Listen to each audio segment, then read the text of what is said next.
Hijo mío, no te olvides de mi ley y tu corazón guarde mis mandamientos. ¿Qué es lo que quiere el Señor que guardemos nosotros, hermano? Sus mandamientos. Sus mandamientos. ¿Cuáles son sus mandamientos, hermano? No robarás, no adulterarás, no dirás falso testimonio, amarás a tu prójimo como a ti mismo. Bueno, los 10 mandamientos, hermano. Amén. Dice, hijo mío, no te olvides de mi ley de mi ley y tu corazón guarde mis mandamientos. Escuche bien esto. Porque largura de día y años de vida y paz te aumentarán. Fíjense, hermano, que cuando nosotros guardamos la palabra de Dios, aparte de que nos aumenta los años de vida, vamos a vivir en paz, hermano. No vamos a vivir acongojados, atribulados y amargados toda nuestra vida. Amén.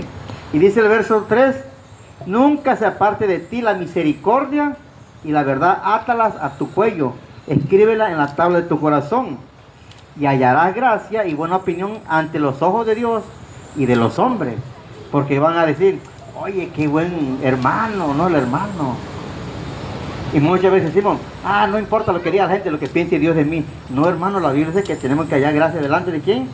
De los hombres, dice. O sea que sí importa lo que digan de nosotros, hermano. Amén. Porque vamos a hallar buena opinión delante de Dios y delante de los hombres. Y verso 5, fíjate de Jehová de todo tu corazón y no te apoyes en tu propia prudencia. Reconócelo en todos tus caminos y Él enderezará tus veredas. No seas sabio en tu propia opinión. Teme a Jehová y apártate del mal. Verso 8, porque será medicina a tu cuerpo y refrigerio para tus huesos, hermano. Amén. ¿Quiere estar sano? A la palabra, hermano. ¿Quiere estar sano? Lee la palabra de Dios, porque dice que es medicina para nuestro cuerpo y refrigerio para nuestro hueso. Amén. Por eso la palabra que la hermana está compartiendo es medicina, está haciendo efecto en la vida de la hermana, hermano. Y en su misericordia de Dios le traiga sanidad, hermano. Amén.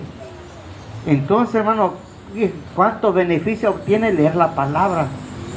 Y sobre todo obedecerla, hermano. Amén. Porque si no lo obedecemos, vienen las consecuencias. Te enferma, está todo esto, hermano. Y muchos dicen, tengo esta prueba. No, hermano, es por la desobediencia. Por eso viene toda esta cosa en nuestra vida, hermano. Aleluya. Amén. Es por la desobediencia, no es prueba, hermano. Es la consecuencia de nuestra desobediencia.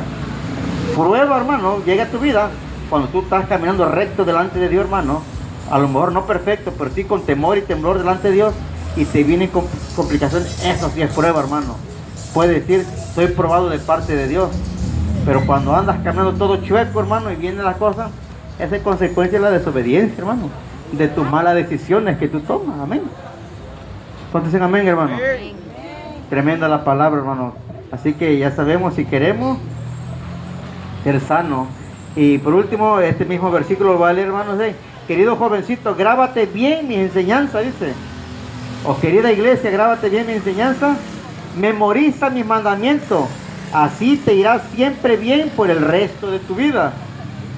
Ama siempre a Dios y sé sincero con tus amigos. No digamos chisme, hermano, mentira.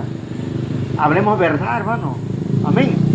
Sé sincero con tus amigos.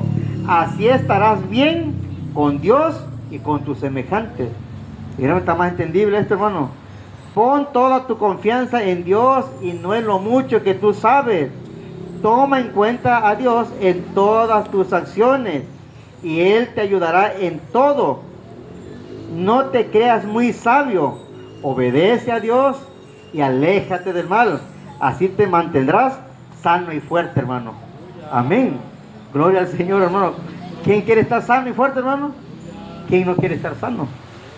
Pero pues tenemos que apartarnos del mal, hablar la verdad, hermano, temer a Dios. ¿Sí? Gloria al Señor, hermano. Amén.